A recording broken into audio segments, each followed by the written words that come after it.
In 1981, there wasn't an internet, there weren't any literature, and we just desperately needed to know about hydrocephalus so we could understand and figure out what Gerard's life was going to be like. Our son was diagnosed with hydrocephalus when he was 11, and I think like every other parent or spouse, you want to do the best for your loved ones. And we also wanted to meet other people.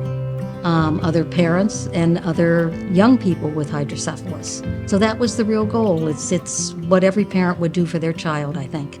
We were so fortunate to have a neurosurgeon, Michael Edwards, who was just waiting for somebody like us to come along, I believe, and start some kind of a group. I was the first in any way trained pediatric neurosurgeon in all of Northern California.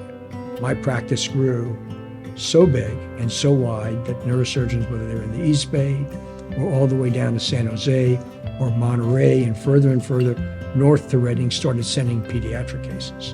And of course, they were the most complex ones. And so that's how I got interested in hydrocephalus. Because what do you think they sent first out of their practice? Kids that were having shunt-related problems. They weren't really interested in working with the kids, the families. They just were uncomfortable. And we would accept everybody, no matter what their problem was. And so I think I passed this idea by Emily and Pip, and there was another person involved with that, and that was Cynthia Solomon and her husband. Cynthia said, yeah, this is great, we're meeting, but you've got to do more, you've got to push. And she pushed to make greater advances toward the neurosurgical community. You know, one of Emily's skills has always been to dig in and organize. And so she was a natural to do this. Those three families just said, let's do it here.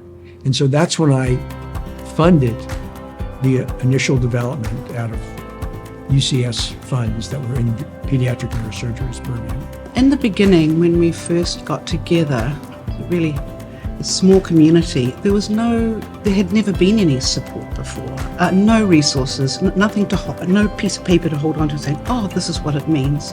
So we really wanted to make sure that families had what we didn't have when our kids were first diagnosed. So we started creating these amazing resources. Initially, this was an entire voluntary operation. It was housed in our guest room. And look where it's come now. I mean, amazing. So the inspiration to get involved with the Hydrocephalus Association was clearly my son and his hydrocephalus, but my wife and I had decided that we weren't really happy with the state of treatment and the state of the science. And so we cast about to figure out how could we get involved and make a difference. And we found the Hydrocephalus Association. The Hydrocephalus Association was one in many voices, but it was clearly the big voice that the physicians and the scientists were listening to.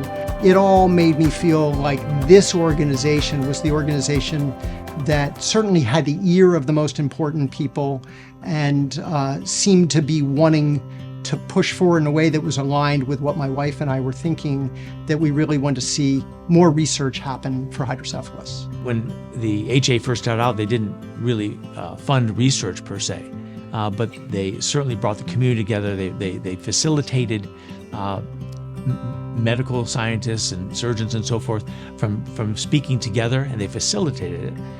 But the addition also of direct support, again, often for young researchers, has really sparked levels of research that would not exist before. I've had an interest in hydrocephalus my entire career. When I was a resident, I decided that would be an area that I would study, but I definitely moved over to hydrocephalus in 2016 directly from the impetus from the HA. The support from HA was absolutely instrumental to us being able to start our projects and see them through to get to a clinical trial. All the clinicians and all the scientists that I know that are in the field, the Hydrocephalus Association has a tremendous reputation. And in fact, we've been taking that reputation internationally. At the Hydrocephalus Society meeting, we really promoted what the Hydrocephalus Association has done to fund research and how they are based on support from patients and families. And that's something that actually doesn't exist in most of the rest of the world. I think we're beyond just a national reputation, but have an international reputation. And the other is that those of us who go to those conferences, we're going out of our way to mention the Hydrocephalus Association because they are so important to our success. We know it's an example to set for others. Our vision is a world without hydrocephalus.